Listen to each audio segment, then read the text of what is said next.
Welcome to class today. Last time we talked about how to detect basic features based on colors, edges, and areas with high derivatives, basically lines and corners. Today we're going to talk about how we're going to be able to detect slightly more complex features like lines and landmarks. And we'll talk about how we can do this. This will mostly be at a higher level, but I'll point you to some readings where you can learn more details about some of these aspects. So the goal is really to give you an overview of some of the techniques that you might be able to use when you're working with robot systems to figure out, the types of approaches you might need given different scenarios. So the Huff transform is used to find things like lines and circles in images. Now, last time we had talked about how, in an image, you can look for connected components. So if you have, little pieces in various areas, you might be able to actually group these together to form a single feature. But what a Huff transform is really looking for is how you can take these types of features and actually put them together to find out that these maybe individual segments here actually form a single line that is represented in the image, and not that you have some, and that's in contrast to maybe when you have a bunch of points that are related this way that might form something different, like maybe an ellipse. So the key part of a Huff transform is that we're going to actually change the representation from looking in image space to actually looking in line space. So when we have some image, again, we have our image with maybe some points, what you can think about is if we look at just one of these points, this point could be in a line that connects all of these points together, or it could be in a whole different family of lines. So it could be a point on one of these other lines. So with a single point, there's an infinite number of lines that this point could lie on. But if you think about when you start talking about all of these points together, if you look at all the possible points that all three of these lines could lie on, there's only one that connects them together. So what we can do is actually create a space where we can do this. And the key insight is that we can actually write the equation for the line that we're all familiar with, y equals mx plus b. So remember that m is the slope of the line and b is the intercept. So if instead of plotting it in our real space here, we can actually create a plot here with the m and b. So for instance, for this blue point, so let's actually clean up this plot a little bit. So if we have a few different lines here, maybe we have this blue point and a red point and a green point.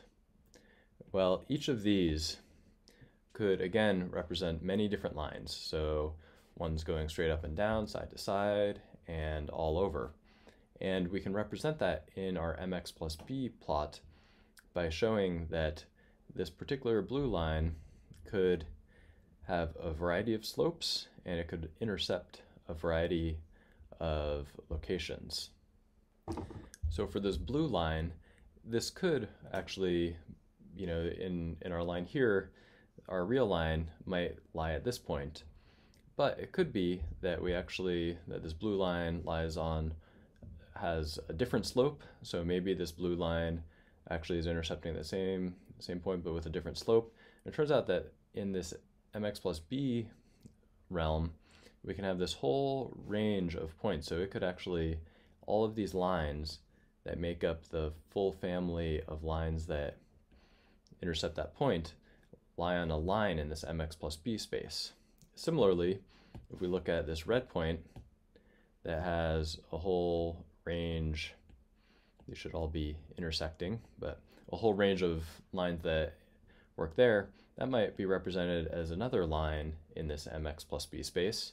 And similarly, for the green point, which in our world coordinates or in our image might represent a whole range there, well, that's going to be another line in our mx plus b plot.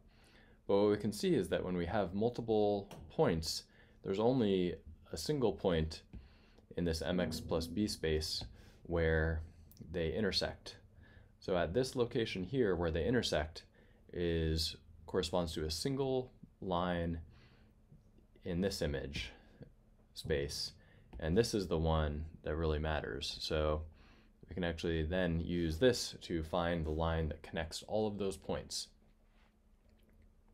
We can do this and scale it to more than 3 points in our image, where if we have a bunch of points, if we transform this to the Huff transform space, we will find that each of these points corresponds to a line in this mx plus b space. And again, by looking at where they intersect, we can then find the line in the image space that connects all those points together. So this is the Huff transform that lets us find lines in images not by doing connected components like we talked about last time to merge images together or merge regions together, but it lets us actually find lines by mapping each of the points to the Huff space and then transforming them.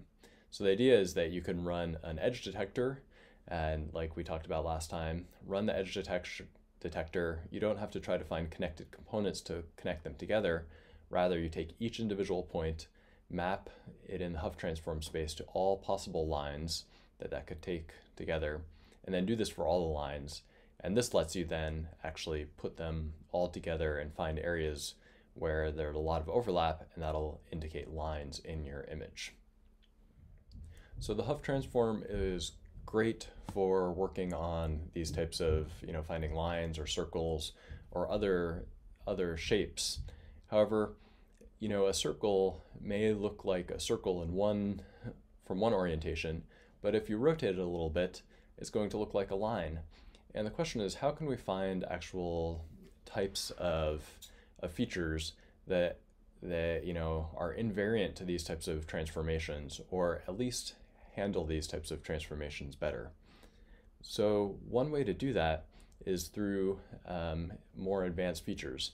So one such feature is known as a SIFT feature.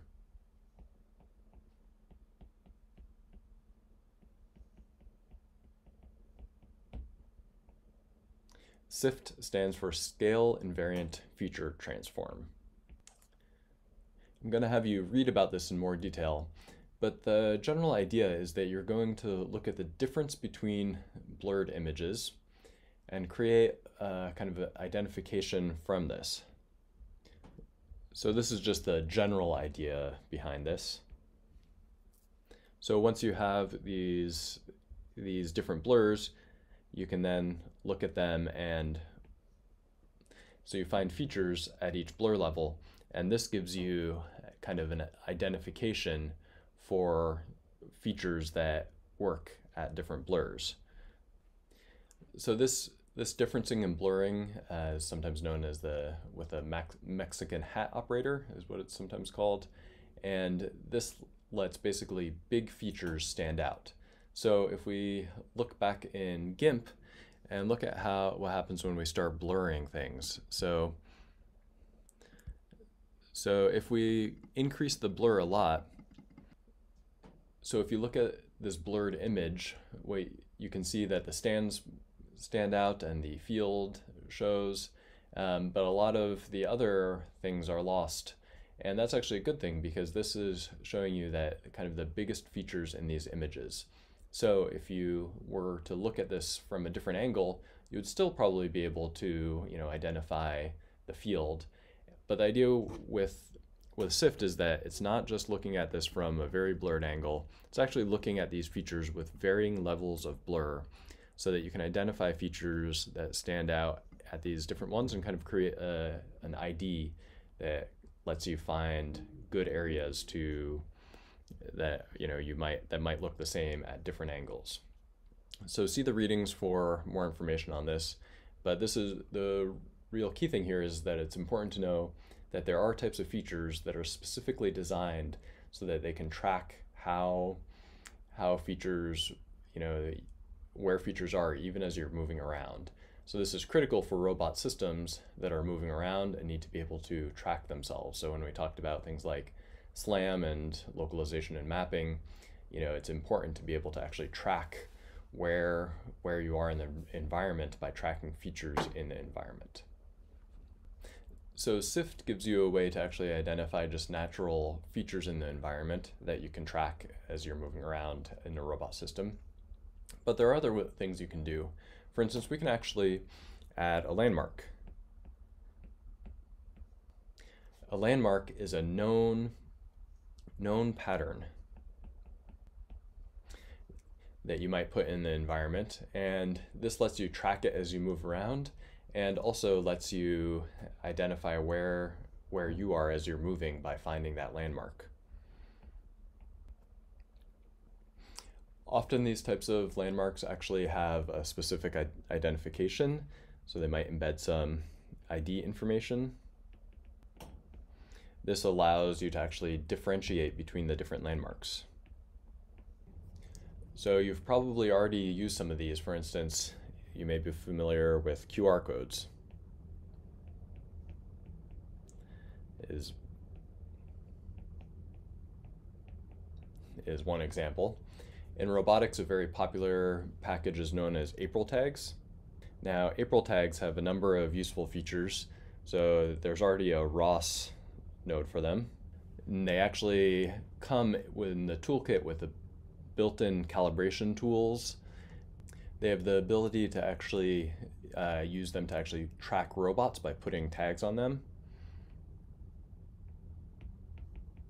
They also have the ability to actually give you a world reference frame, so you can actually put tags on the ground to, say where the origin is. What this means is that you can actually get the robot's position relative to that 0, reference frame. So this is very useful in robot navigation, where you're actually wanting to know where the robot is.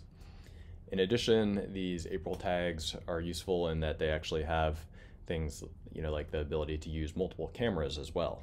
And having multiple cameras means that you can actually cover much larger areas by having multiple cameras covering the whole area. Now another type of landmark I particularly like are known as the self-similar landmarks. And this is different than the April tags, and one of the features of these self-similar landmarks is that they're very fast to detect. And the reason they're fast to detect is that you don't have to actually identify the whole area as you do in these April tags to find like the corners and find the dark spots and the light spots. Really what these self-similar landmarks have is they have this pattern where they are alternating from colored in stripes to blank stripes. But the idea is that the ratio between the dark and the light is actually known. So if you look at one scan line, so if you just look at the image along one line, if you look at the ratio of dark along here to light along here, this ratio is going to be the same across the whole image. And what that means is that if you see this whole image, you can find it, but at the same time, if you zoom in to a very, just part of this and zoom in, the ratio is going to be the same here of light and dark. And what this means is that you can actually detect with a single scan line. And this is useful because it can be very fast to process, and it turns out even if you rotate these self-similar landmarks, you can still find them with a single scan line because that ratio is going to stay the same even throughout rotation. So there are many types of landmarks that you can use, And the April tags are very common and well supported by ROS and other robot systems. But it's also good to know that, if you are trying to put landmarks somewhere and you're very computationally limited, or you need to find lots of them, there are other ones like these self-similar landmarks that are computationally fast and easy to use. Okay, and now let's take a little break and do some stretching.